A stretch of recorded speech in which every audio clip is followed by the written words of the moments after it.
Hey everybody, Zach here for Pacific Angler TV once again. Last week we did a pretty cool little Chironomid variation for you called the Blended Thread Chironomid. That was more of a technique driven tutorial for you guys.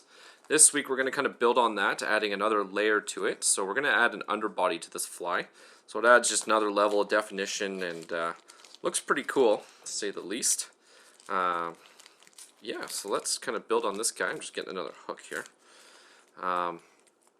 Yeah, so it's kind of a cool technique. You guys seem to enjoy the video, so we're going to build on that, and the variations of this kind of fly are absolutely endless, so let's get to it. So pop that out of the vise. For a hook, I'm using an Alex Jackson Covert Nymph in a size 13. These are super cool hooks, really sticky sharp, and have a black metal finish, which is kind of cool. And for bead, should have had this all prepared. For bead, these are little guys. I'm using a 5/64 Tasty Tackle bead and copper. There you go. I'll just pop that on the hook here.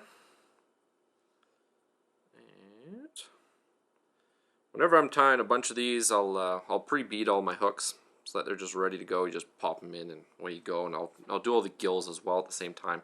So little production tip there for you there. We're going to tuck that bead out of the way, and we're going to tie in our gills to start. So just some UTC 70 and olive. Take a few wraps. Come in here with your scissors. Trim that away. And last week I used some Superfly midge gill. I'm going to do the same thing again this week. So I've basically taken one of the strands and I've separated that in half. And I'll just take a couple nice secure wraps, a couple more right behind the eye. I'll come in here with a whip finisher. Again, you can use a white bead if you want. Sometimes the white beads are kind of better in the darker water, so tannin stained kind of water, and then the gills are better in a lot clearer water. So it's good to have a variety. The white beads do kind of stand out a little bit more. And I like to, ooh, a little straggler there. I kind of like to trim my gills right away.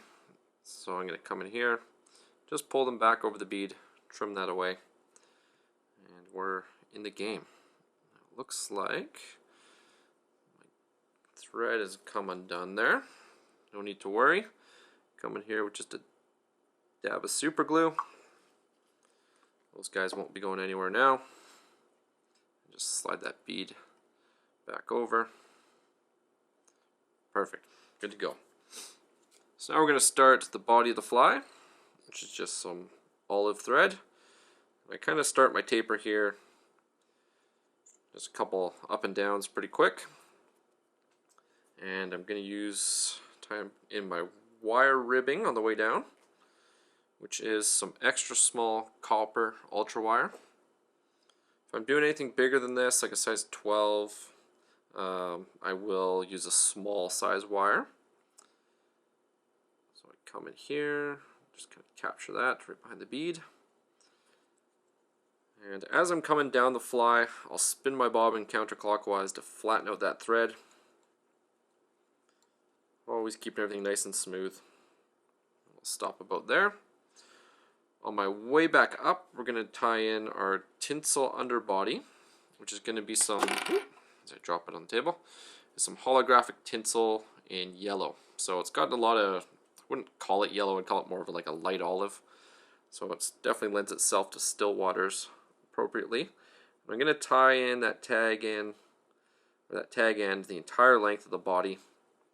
Helps to keep that profile consistent. We don't want any bumps or anything like that in the body of these flies. It's giving me a little bit of trouble here. There we go. Lock that down all the way up. Give my bobbin a counterclockwise spin again.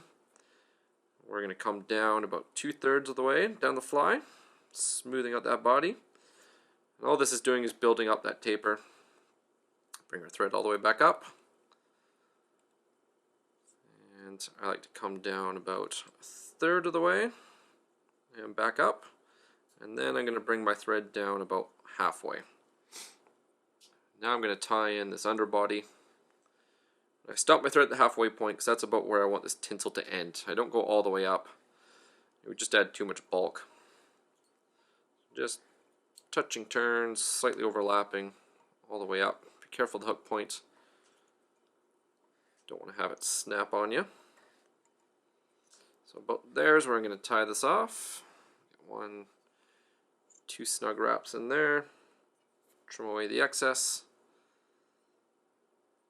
And bring my thread all the way back up. This is where I'm going to blend that thread body into the tinsel.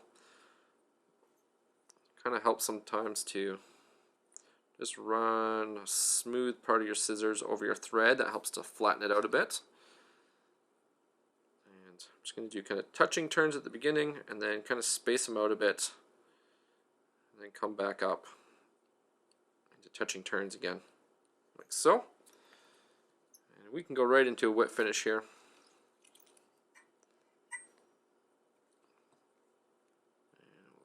Trim that extra thread away.